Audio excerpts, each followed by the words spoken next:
E outro pilar do nosso pós-operatório é a câmara hiperbárica. O que é a câmara hiperbárica? O que é esse tratamento? Então, basicamente, é um tratamento em que o paciente ele entra num local chamado câmara hiperbárica, que parece muito uma câmara de bronzeamento, né? Só que diferente do bronzeamento, não tem nada escuro, tá? É tudo feito de vidro, tá? E que dentro desse vidro, através do qual você vai estar vendo a enfermagem, você vai estar vendo o seu acompanhante e você também vai estar assistindo o teu Netflix se você quiser, já que hoje muitos dos locais com câmara hiperbárica possibilita você conectar o seu celular a uma tela de TV e assistir aí a sua série preferida, tá? Então você fica lá dentro, a pressão de oxigênio ela é aumentada e a concentração de oxigênio também é aumentada. O oxigênio é a substância que as nossas células usam para respirar. Então, praticamente, seria como forçar cada célula do nosso corpo a receber mais oxigênio. Isso mudou o pós-operatório do facelifting. Nós temos muito menos sofrimento de pele, principalmente atrás da orelha. Nós temos um edema muito menor e nós temos uma recuperação muito mais rápida. Alguns fatos interessantes, né? A câmara hiperbárica ela é utilizada para várias situações, né? Em várias situações dentro da medicina, como por exemplo em pacientes que tenham alteração de vascularização, como os pacientes diabéticos que têm algumas úlceras. Então a câmara hiperbárica ela ajuda em tempo recorde ao processo de cicatrização. Outros fatos interessantes, né? O Michael Jackson tinha uma câmara hiperbárica para rejuvenescimento. Então, alguns dias da semana ele dormia dentro da câmara hiperbárica. E um fato também interessante, o grande tenista, o Novak Djokovic,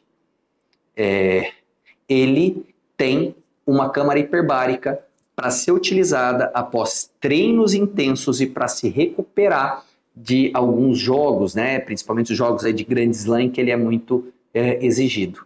Então, alguns fatos interessantes aí que hoje nós estamos utilizando para um melhor pós-operatório aí da sua cirurgia. Muitos dos meus pacientes me perguntam, Mário, e o gelo, né? Como que ele funciona aí nesse contexto aí do rejuvenescimento? O gelo, ele é interessante ser usado logo no pós-operatório imediato para diminuir o inchaço. E como ele faz isso, né? Controla o inchaço e as equimoses. O que são as equimoses? É o roxo que vai se formar. O gelo ele causa uma vasoconstrição, fazendo com que o sangue saia menos dos vasos sanguíneos. E dessa forma deixam menos marcado a nossa pele. Nós orientamos fazer o gelo principalmente quando tem cirurgias ao redor dos olhos, que é a região em que mais pode causar os hematomas. No resto da face, se eu não estou operando a região dos olhos, eu raramente oriento a colocação de gelos. A colocação, então, ela começa logo no pós-operatório, né, no hospital ainda, e a gente recomenda que seja feito 20 minutinhos de gelo na região dos olhos, obviamente que protegendo, né, com uma gaze ou com uma fraldinha, aquelas fraldinhas de bebê mesmo, e você pode colocar o gelo dentro de um saquinho e utilizar o próprio pezinho do gelo ou dos cubos de gelo nessa região, ou pode usar também aquelas máscaras já que são vendidas em algumas cirúrgicas que você coloca no freezer e utiliza. Se você estiver utilizando esse modelo, eu peço então para que você adquira mais de uma unidade para que você consiga ficar revezando. Então, 20 minutos, os outros 40 minutos sem gelo, 20 minutos de gelo, 40 minutos sem gelo. Costumo orientar da seguinte maneira. Imagina que a cirurgia tenha acabado, aí você chegue no quarto ao meio-dia. Então nós vamos fazer gelo do meio-dia a meio-dia e 20. Depois nós vamos retomar o gelo das 13 às 13h20. Depois das 14 às 14h20 e assim sucessivamente até por 3 dias e daí você segue isso em casa. Obviamente, não precisa acordar durante a noite para fazer o gelo. Outra questão associada ao gelo é em relação a como o paciente deve dormir. E ele deve dormir com a cabeceira elevada. Qual que é o benefício da cabeceira elevada? Tá? Não é dormir sentado não, tá? Você pode colocar 2 travesseiros, desde que você tome muito cuidado para não ficar com a cabeça nesse sentido, né? Mas levantando toda a escápula, toda essa região junto. E o objetivo é que o seu rosto fique acima do coração, para facilitar a drenagem também e diminuir o inchaço. Vamos falar sobre o desconforto no pós-operatório do facelift. Porque todo mundo só fala de coisa boa, né? Vamos também falar nos perrengues, né? Que acontece, inclusive, em um facelift, uma cirurgia de sucesso, tá? Primeiramente, óbvio que nós fizemos uma cirurgia, e toda cirurgia a gente tem descolamento de tecido, e isso vai gerar um processo de cicatrização. Quando você chega no quarto, você vai chegar com uma faixa apertando o teu rosto. Muitos dos pacientes me ligam e falam: Mário, tira essa faixa que está muito apertada. E não adianta tirar a faixa.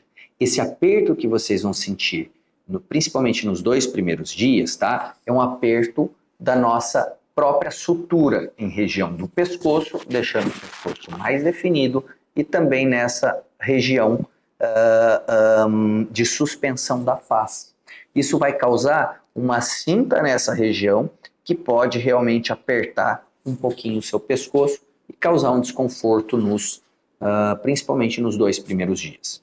Algumas pacientes são mais sensíveis que outras e podem reclamar um pouco mais. Então a faixa que nós deixamos não é ela que está causando essa sensação aí de esganamento, tá? Que é temporária e que ela não vai te esganar, você não vai perder a respiração por conta desse aperto um pouco mais firme. Tem que lembrar que é isso que a gente quer definir bem essa linha do pescoço.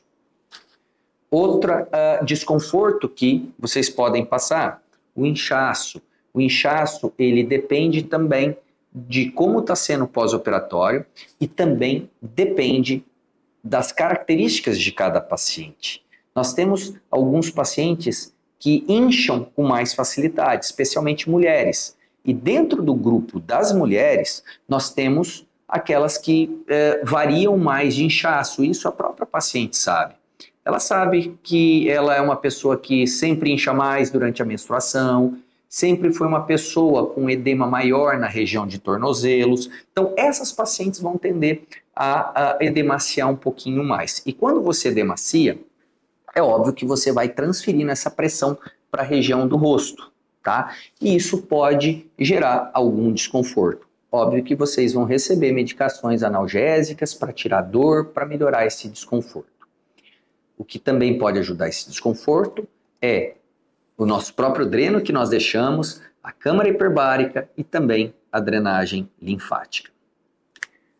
Outro ponto que pode estar te incomodando no seu pós-operatório é a dor de cabeça, tá? Tanto a dor de cabeça quanto a dor no pescoço, que podem levar a uma sensação assim de você estar meio mareada, de você estar um pouco mais nauseada.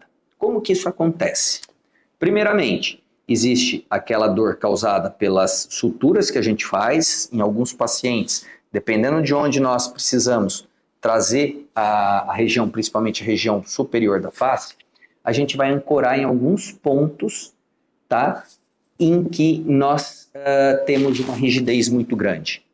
Dependendo do paciente, isso pode induzir a uma cefaleia, tá? Essa cefaleia, então, tem que ser controlada com medicações. Alguns outros pacientes podem ter a cefaleia por conta de uma rigidez na região de pescoço. Existem outras pessoas, então, sensíveis na musculatura do pescoço, tá? Quer seja por alguns pontos que nós damos, quer seja simplesmente pelo fato de estar um pouquinho mais tensa ou utilização ruim do travesseiro no pós-operatório, ou medo de virar, a paciente fica um pouquinho mais tensa e essa tensão vai se refletir numa dor de cabeça. Essa tensão em região cervical também pode causar um pouco de náusea e um pouquinho de sensação de tontura, sensação de vertigem, ou aquela sensação de que eu não estou tão bem. Por que isso acontece? Isso daí é uma coisa interessante também, pode ser meio complexa, mas é interessante porque se eu explicar, você vai entender e passar melhor por essa situação. Como é feito a nossa sensação de equilíbrio, né? Da gente saber que a nossa cabeça não está ou está pendente para um lado ou para o outro. Nós utilizamos 3 mecanismos. É a visão, então você vê o que está no seu redor, então você sabe, ela manda uma mensagem para o centro do equilíbrio. A outra é o teu labirinto, que é aquele sistema bem intrigante, né? Com linfa e com otolitos, que dependendo da posição da cabeça, eles vão mudando, né? Então eles vão passando essa informação também para o nosso centro do equilíbrio. A nossa terceira forma de ver o mundo e de mandar informação para o nosso centro de equilíbrio é através de receptores que nós temos na parte muscular. Então nós temos nas coxas, nós temos nos pés e nós também temos na região cervical. Então quando a gente tem uma tensão na região cervical, você pode alterar esses receptores.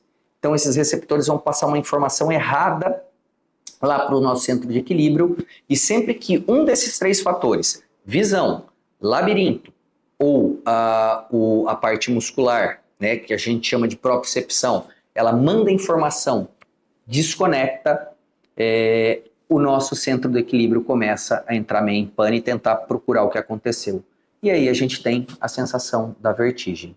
Se isso acontecer, vocês têm que nos falar, porque eu entro com uma medicação que é um relaxante muscular. Isso geralmente melhora esse sintoma de vertigem.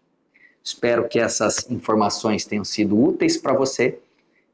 Nos vemos em breve.